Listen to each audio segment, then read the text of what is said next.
Well, let's say you are out there, you're a student or you are a young guy and you're looking forward to making some cash as a side hustle, but you're confused.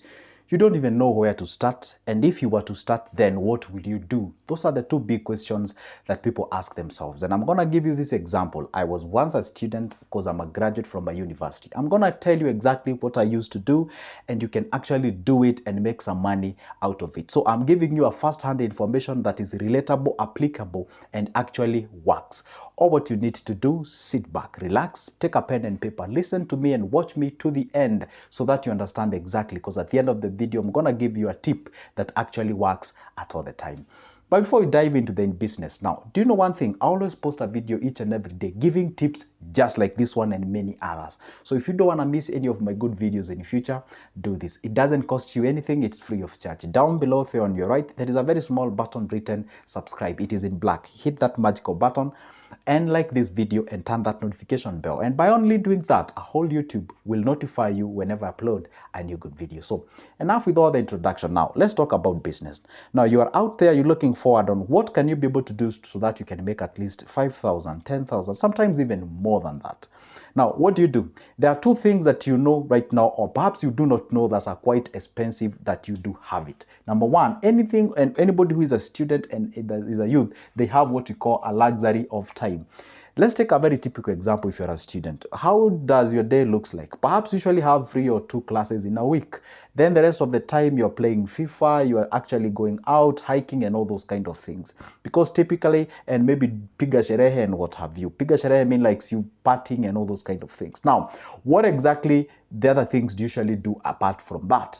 Number one, the other thing, you understand that you also have what we call, you have less bills to pay. Yeah, I know you're about to crucify me by saying that. It is true. You don't have kids that you're educating. You obviously have less bills to pay, and you're probably relying on your parents.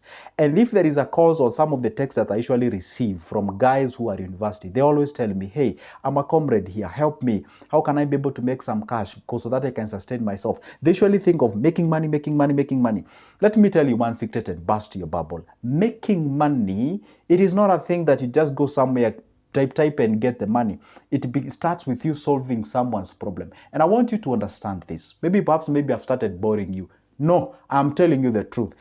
For you to make money, you have to solve someone's problem. Now, what you should be asking me, what problem, Joseph, can I solve so that I can get some money? What you're doing, you're telling me, hey, how can I make some money? You don't even care about solving people's problem. You just want to make money. I just want to make money. I want money. I want to sustain my... I understand it is true, but when you get out of the selfish point of interest or the selfish point of view of things, and then you come to a point of present yourself as a valuable individual, then and only then is the time now you start making money. Because you see, making money is solving someone's problem. Personally, as we speak, I'm a financial consultant. I help people starting their own businesses and all those kind of things. Now, what do? I offer those services and then they pay me. So you can see why I'm driving my point at. First thing that you're supposed to do as a student, you got out of the high school, you have no skills, or what you did, maybe it's a computer, classes and packages and what have you. And then you're looking forward into making. How can you make money yet you do not have any skill that you can be able to apply to get some cash? So the very first thing that you're supposed to do, ask people, what skill can I do? I scale that skill and then be able to make money out of it. Let me start making the skills that can actually make you money. Skill number one, you can do the graphic design, you can do the coding, you can do web designing. But the problem is you won't stay consistently and long enough to acquire the skills, because in between you actually go ahead and give up and say it doesn't pay, it takes time. Yes, nothing that doesn't take time. You see that cash that your mom or your dad sends you back when you're in school, it took time for them to make that cash. Also, it has to take time for you to acquire the skills, and then from there, you can actually get some money out of it. Right now, usually maybe in Kenya, they're actually given help and all those kind of things. Or what you do, perhaps it is squander that money and you throw a party, and the next minute you realize the money is gone. This is what I used to do. I used to get a help of around 35K. So if you divide it in like an year, I was getting like 14,400, I don't know, 4,000 goes. no, 17,000 something, and 4,000 goes for school fees, and I was remaining with 13,000. So this is what you can be able to do. A bale, a half bale, a bale of sneakers or shoes goes around 8,700 or 9,000. So you already have like a bale of some several pieces of sneakers. Yeah? You can actually grab them from Gikomba, take to the place that you usually do. You can either do the hawking door to door, and if that is not enough, you can actually pick a place. By the way, in our university where I used to study, we used to be given, if you're a student, we used to be given a place whereby you can just do the businesses. Obviously, you won't be disturbed by the kanjo. These are the, paying the taxes and what have you. So you can actually sell that thing from a specific place. Personally, I wasn't selling sneakers. I used to deal with bras and what have you. So those bras and topless, I think we used to call them tops or something. So those lady things, yeah, you can actually sell them. And what we used to do is that obviously we used to, when I was beginning, I used to connect with somebody from Gikomba where they can just supply me the clothing, and then I hooked those places. Number two, you can do the fruits, and with the fruit business, you don't need to have 10K, only 5,000. Actually, even 5. Let's say maybe the only thing you need to have is to have a topping or a table where you can do your fruits. You can actually buy a blender worth like 2,000. You blend the juice from your house. You come there, and then you can buy that ice thing whereby you can place your juices there where it can just cool, and then you can sell to people. The only problem with people is that they're not aggressive enough. The other thing you can actually do is that, let's say you start from zero, you don't even have money. Back in our university, they used to have something called work plan. Work plan is simply a thing whereby, let's say there is a construction in a university. Let's say there is a big project that's happening in a university. And what they used to do, rather than just getting all the guys from the outside the community, sometimes they used to leave it open. Sometimes working in a mess, maybe cooking. We call it cafeteria. They used to call it mess. I don't know whether they still call it mess. We used to call it mess. Working those cafeteria, washing, utensils, maybe cleaning and all those kind of things. They used to leave that package for some of the students. Okay, so you can just go ahead and apply, and then you qualify, you get enrolled, you can actually serve students, you can actually wash the place, you can wash the utensils and all those kind of things. We used to be paid like 500 per day. Obviously, they cannot allow you to work like the entire week, obviously, because they know you're a student. They give you like 2 days.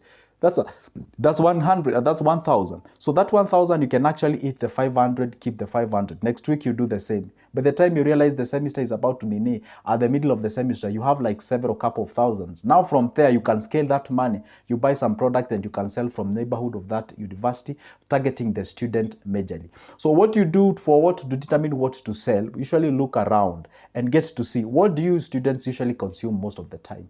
You check on that and then actually leverage on it. Most of the students are in any given university, they concentrate on dressing, they concentrate on what they eat and where they sleep. Obviously, where they sleep, I mean hostels. You don't have the capacity to build hostels. Then it's out of your option. Number two, what they dress. You can pick about the clothing and actually dress them. Number three is what they eat. Those are the three things that actually disturb any typical student out there. The other thing that actually you can actually make some money out of it. I used to have a small printer. I bought it at around 5,500. Well, I wouldn't say it was the best, but actually it was working. So I used to have that printer in my house. Then what I used to do is I used to connect with the class rep. When we are given the handouts, instead of the handout to be taken to, let's say, an outside cyber somewhere, I take the handout and I say, hey, the handout of PML 404, it's in room 15 Equator and all those kind of things. So the guys will flock to my area and flock to my room to get that specific. Or I can tell them, instead of you guys coming to my place, I can just take orders from you, give me your number, I take orders, and then I can just print all those papers. Obviously, you give me a deposit. So tomorrow when we meet in the next class, I have all your orders and I can just hand over to you. Just over that convenience. And that is the only way you can actually make some cash out there. So if you keep on arguing from the point of, hey, I just want to make money, don't think from the point of I just want to make money. Think of the point of then what problems can I solve? What capacity, what can you do so that you can solve people's problem? And then from there you can scale it down and be able to make some cash out of it. It doesn't have any other option. That is the only option that you have out there. You have to go by it. It may not be the sweet message that you wanted to hear, but that is the truth. It doesn't have any other shortcut. That is the only way to go about it. The other soft skills that you can be able to learn is about forex trading. But with this one, you got to be careful. This one, it's all about skills first. Skills first. Once you get the skills first, then from there you can actually scale down that one and you can be making something out of it. And I insist on this. You got to get the skills first. The other thing that you can be able to do is to run errands. All right, you can work as a virtual assistant. There are a variety of companies that actually offer those services. But even if you go there, even if I tell you the company or the website, even if you go there, you do not have the skills. It starts with you being trained first. Once you get trained, then you can be able to do that. The other one that is much common and people usually talk about it million times is about online writing, article writing, and all those things. Again, even if I tell you the website, and if you go right now, you cannot be able to actually do the writing because you do not have the skills. So it's all about skills. That's why I said at the beginning, it starts with you having the skills, then disseminate those services for you to be paid. It's as simple as that. You cannot evade, you cannot escape, you cannot skip. It's the only option. You have it. All right? Anyway, guys, guess what? That marks the end of my video, and that's the point I wanted to share with you. Start with you getting the skills. And these are the areas where I said that I'm going to share with you. The areas where you can get these free skills is like the Coursera. You can get it from Skillshare, Course Hero. Those are the areas you can get those free messages. Coursera, Skillshare, or Course Hero. You can actually check my previous videos. I've actually talked about all those free websites whereby you can be able to learn all those skills for free. So anyway, guys, for now, it's a goodbye. But don't forget to smash that like button, like this video, and wait me and be here because I'm going to be here and I'm going to upload for new videos for all of us to learn. Comment down below and tell me, hey, have you gotten something that you can actually go ahead and utilize and make something out of it? Anyway, I'm out there now for now. By the way, for those who are interested on investments, I said on investments and financial literacy, you can grab my number from the profile bio, or rather from, oh my goodness, I'm saying profile bio, from the description of this specific video, and give me a call and we can get the discussion from there. For now, it's a goodbye. See ya.